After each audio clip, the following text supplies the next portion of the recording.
चलो exercise 13.2 question number 4 बोला है नेक बेंचेस को मुंह बंद रखते जाओ। The diameter of a roller is 84 centimetre. दिया हुआ हमें क्या है, गिवन क्या है 84 सेंटीमीटर डायमीटर यानी डी दिया है हमें। उसके बाद and its length is, cylinder के केस में लेंथ का मतलब हाइट होता है। सिलेंडर के केस में मैं ऐसे लेंथ बोल दूं तो वही लेंथ मेरी क्या होती है, हाइट। तो दूसरा दिया हुआ है आपको हाइट कितनी दी है 120 सेंटीमीटर। उसके बाद it takes 500 complete revolution to move once over to level a playground। एक प्लेग्राउंड में किसी ने मिट्टी डाली है, अब उसको लेवल अप करना है तो एक रोलर है, उसको 500 बार उसके ऊपर घुमाना पड़ेगा, बराबर। और 500 बार वो टोटल घूम रहा है तो एक बार आपका पूरा प्लेग्राउंड क्या हो जाएगा, लेवल अप। ठीक है, find the area of the playground in metre square. आपको एरिया ही ढूंढना है और कुछ ज्यादा नहीं ढूंढना है। और वो 500 रेवोल्यूशंस के बाद एक बार पूरा प्लेग्राउंड को कवर कर लेगा। जैसे कि ये रोलर को मैं आपको खाली एक तरीके से बना के दिखा दूं। देखो ये केस में अपने पास ये रोलर कुछ ऐसा दिखेगा। अब देखो जब हम रोलर करते हैं तो ये दो साइड्स तो सिर्फ हमारे रॉड्स लगे हुए होते हैं, वो तो कहीं पे भी टच नहीं होते, मतलब मुझे ये एरिया का कोई काम नहीं है। ये वाला पोर्शन दिख रहा है, इसका कोई काम नहीं, मतलब ये मेरे पास कैसा होगा, ओपन। ये मेरे पास कैसा होगा, ओपन। मतलब इसका तो सिर्फ सरफेस, सपोज ये रोलर है तो ये ग्राउंड पे चलने वाला है। ये पार्ट और ये पार्ट तो सिर्फ कनेक्टेड है, जिसको मैं पकड़ के चलाऊंगा। ये पार्ट ग्राउंड से तो लेवलिंग में कोई काम आ नहीं रहा, मतलब यहाँ पे मुझे कैसा फॉर्मूला लगाना पड़ेगा, हाँ, लेटरल सरफेस एरिया बोल दो या curved surface area of a cylinder. क्या आएगा फॉर्मूला, 2πr/h। और वो 500 रेवोल्यूशंस की बात आगे करते हैं कि भाई ये रोलर से आपको एक इतना बड़ा प्लेग्राउंड है जिसके ऊपर अभी मैंने मिट्टी डाली है और उस पूरी मिट्टी को आपको यहाँ पे लेवल अप करके देना है। और ये अगर रोलर इस साइज का है, इस साइज का, तो कम से कम उसको 500 बार ऐसे रिवॉल्व होना पड़ेगा, तब जाके आपका ये पूरा एक प्लेग्राउंड एक बार लेवल हो जाएगा। तो अब आपको ऐसा पूछा है इसका एरिया कितना होगा, बराबर। तो उसका एरिया हम कैसे ढूंढेंगे, पहले रोलर का एरिया ढूंढ के, वो 500 बार घुमा है तो 500 से मल्टीप्लाई कर देंगे तो इतना एरिया मिल जाएगा, बराबर। कि एक एरिया इतना है, नहीं समझना है कि इसका एरिया कितना है वो हमको इसमें से मिल जाएगा। अब उतने एरिया वाले को अगर हम 500 टाइम्स घुमा दे तो हमें टोटल मिल जाएगा ना कितने एरिया में वो घुमा। ठीक है, तो area of cylinder is equal to, हम लोग क्या लेंगे, 2 × पाई की वैल्यू कितनी ले लेंगे, 7। टॉकिंग अबाउट रेडियस, हमें तो सिर्फ डायमीटर दिया हुआ है 42, तो इसका हाफ करना पड़ेगा। यहाँ पे कहीं पे कर देता हूँ, r = d/2, तो हम कर देंगे 84/2। मेरे को ये बोर्ड बिल्कुल नहीं पसंद, 42 सेंटीमीटर। क्वेश्चन में कहीं पे बच्चों ऐसा दिया हुआ है कि मीटर स्क्वायर में चाहिए तो अभी से कन्वर्ट करते चले, दिया है ऐसा, तो चलो उसको कन्वर्ट कर देते हैं। डिवाइड बाय 100 हो जाएगा, तो नहीं इजी पड़ेगा क्योंकि सब कुछ करना पड़ेगा। हाँ चलेगा, ऐसा कोई मैंडेटरी नहीं है, लेकिन जनरली ऐसे स्टार्टिंग से लेके ही चलते हो, उसकी चिंता नहीं हो तो सब कट हो जाएगा। सिमिलरली इसको भी अगर मीटर में कन्वर्ट कर देंगे तो क्या हो जाएगा, 1.2 मीटर। कितना हो जाएगा, 1.2 मीटर। यहाँ पे यूज कर लेते हैं, r की वैल्यू अभी हमें मिली है 0.42, तो मैं सीधा 42/100 लिख दूं, ठीक है। और h हमें मिला है 1.2, तो मैं सीधा 12/10। बस मुझे इसको करना है। तो क्या 7 की जगह में 42 आता है, 7 अरे वाह, अरे वाह। अभी ये थोड़ी सी कष्ट कर लीजिए, चलो जल्दी करो, सर कर दो, आप करो, जल्दी करो। 2 × 22 44, 44 × 6 3 और 5 नहीं, बिल्कुल नहीं, 44 × 6 4 6 24 प्लस 2 26 264। नाउ अब इसके बाद आपको ऐड कर मल्टीप्लाई करना है 12 को उससे, 2 4 8 2 6 12 and 2 4 and 1 5। ये 1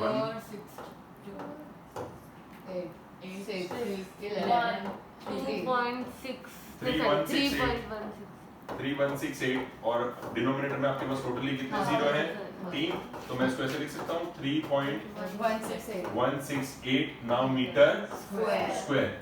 इतना है इस रोलर का खाली एरिया, ये है इस रोलर का एरिया, इतना एरिया ऑफ रोलर। ये है आपका 1 रोलर नहीं बेटा, आपके पास एक ही रोलर है। एक ग्राउंड को करने के लिए हम 500 रोलर तो नहीं लाएंगे, इसी को 500 बार घुमाएंगे, ठीक है। तो देखो अब इसको स्टेटमेंट वाइज लिखने जाओगे तो आपको उसको ऐसा लिखना पड़ेगा, area covered by the roller in one revolution.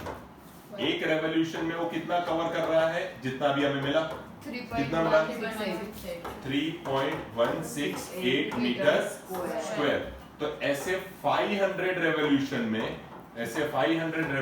में वो कितना एरिया कवर कर लेगा इन मीटर स्क्वायर, और वो जितना एरिया कवर कर लेगा that is going to be our metre square में हमारा वो जो प्लेग्राउंड है वो।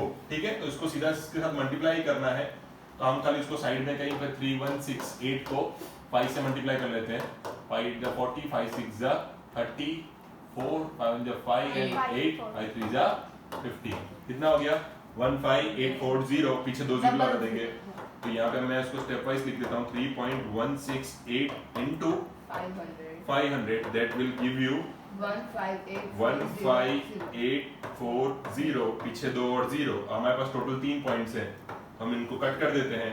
इतना मीटर स्क्वायर एरिया वाला है हमारे पास ग्राउंड का प्लेग्राउंड, एरिया ऑफ प्लेग्राउंड हमें मिल गया। क्लियर है, समझ में आ गया ये सब? चले आगे बढ़े, ये गंदी सी स्क्रीन के साथ आगे बढ़ते हुए। बहुत ही क्वेश्चन नंबर 5।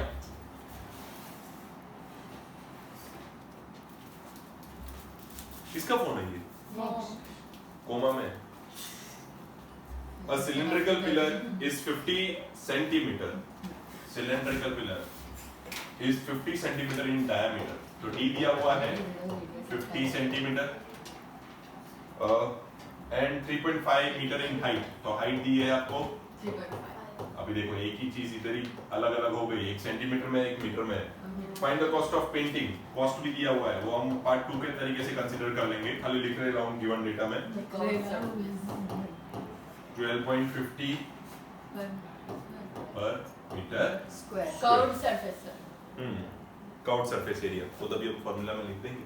चलो अब कर्व्ड सरफेस एरिया की बात है, तो हो जाएगा कि नहीं आपसे? हो जाएगा, खुद से हो जाएगा कि नहीं?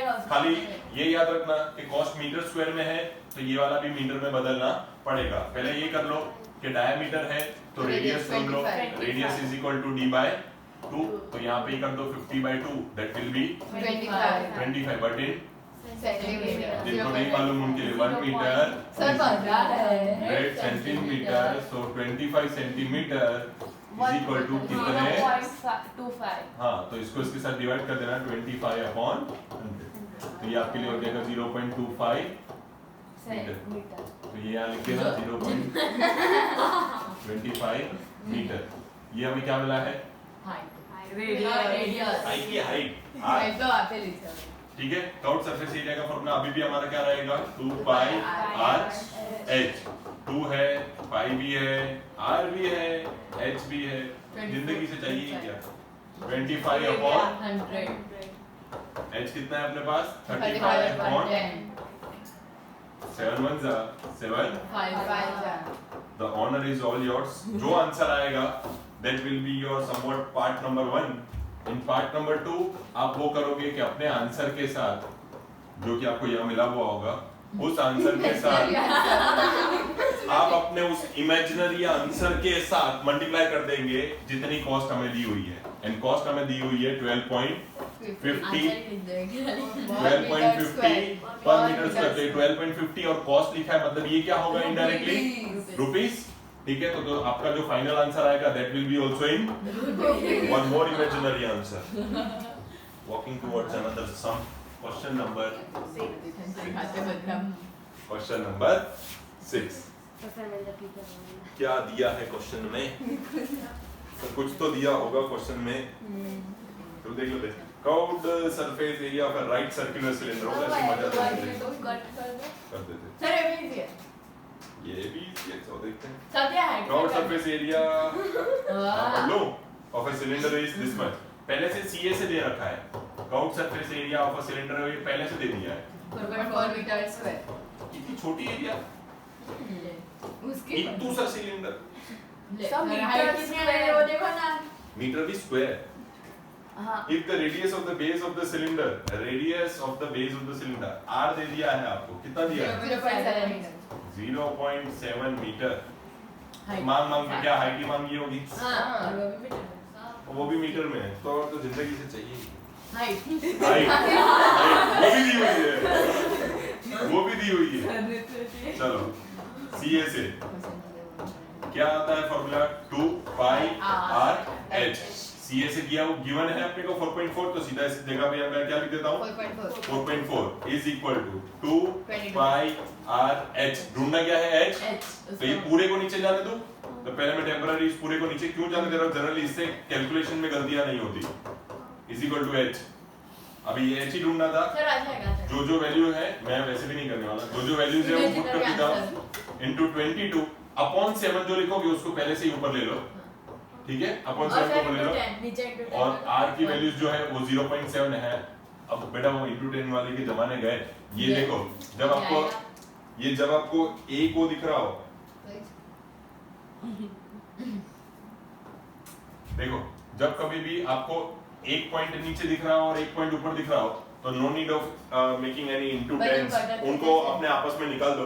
एक 10 नीचे आएगा, एक 10 ऊपर आएगा, तो जस्ट एलिमिनेट इट और फिर सीधे कैलकुलेशन स्टार्ट कर दो, ये डायरेक्टली हो जाएगा 11 2 से 11 4 से 7 और 7 आपस में कट, बराबर? ये 2 2 जा 4 और ये भी 4, height is equal to sir ये हाँ दो बार 2 कैसे काटूंगा सर? नहीं फोर है। 2 2 सा 4 पागल हाँ ये 4.4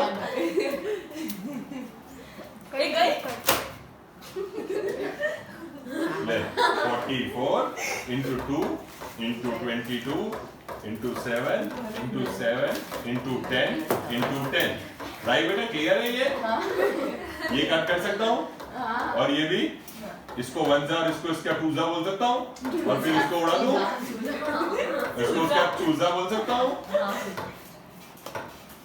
ये अल्टरनेट कटिंग है भाई, फिर हमारे पास ऐसे भी तेजस्वी लोग हैं, दोनों लिख देंगे।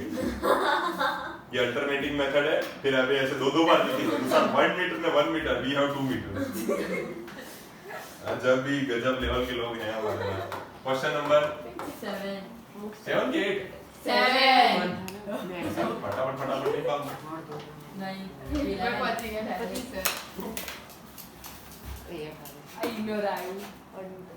ये नहीं होता इनर बिगनर जैसे मजाक करते हैं। The inner diameter of a circular well is 3.5। Diameter दे दिया आपको 3.5 मीटर्स। आगे इट्स 10 मीटर डीप को हम हाइट ले लेंगे, यहाँ पे 10 मीटर लिख दूं। उसके बाद कितनी चीजें, 2 चीजें पूछी है। फर्स्ट क्या पूछा है?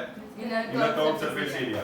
Curved surface area is equal to 2 pi r s। क्यों इनर नहीं लिखा? क्योंकि डायमीटर भी तो इनर का ही है। ये लिखना नहीं भूलना। सर ये आप क्यों लिखते हो? ये तो चलो अपनी 13.2 चल रही है, हमें पता है कि सिलेंडर के बेस पे एग्जाम में तो लिखा नहीं होगा, तो खाली CA से लिख के नहीं आ जाए। तो टीचर बोलेगी किसका CA से का फार्मूला होता है 2 पाई r h, तो वो ऑफ कोर्स मेंशन करना पड़ेगा। नहीं वो तो ऐसा बोलेगी मुझे भी मालूम है, मैंने क्वेश्चन में सिलेंडर दिया है, पर तुमने सिलेंडर का लिखा है, ऐसा दिखाया जाए। क्वेश्चन 2 तो बहुत इजी है, सीधा। क्वेश्चन 2 में दिया है बस कॉस्ट। कॉस्ट हमेशा किसमें होता है बच्चों? इन रुपीस। और उसके लिए आपको पहले से कॉस्ट दे दिया 40 पर मीटर स्क्वायर। 40 पर मीटर स्क्वायर। तो सीधी बात है, जब आपको यहाँ पे आपका इमेजिनरी आंसर मिल जाए, उस इमेजिनरी आंसर को आप यहाँ ले आइए और उसको 40 के साथ मल्टीप्लाई कर दीजिए, तब आपको जो वापस एक नया इमेजिनरी आंसर मिलेगा that will be in rupees. इतनी मजूरी क्या है हमसे होती नहीं। हमसे भी नहीं होती।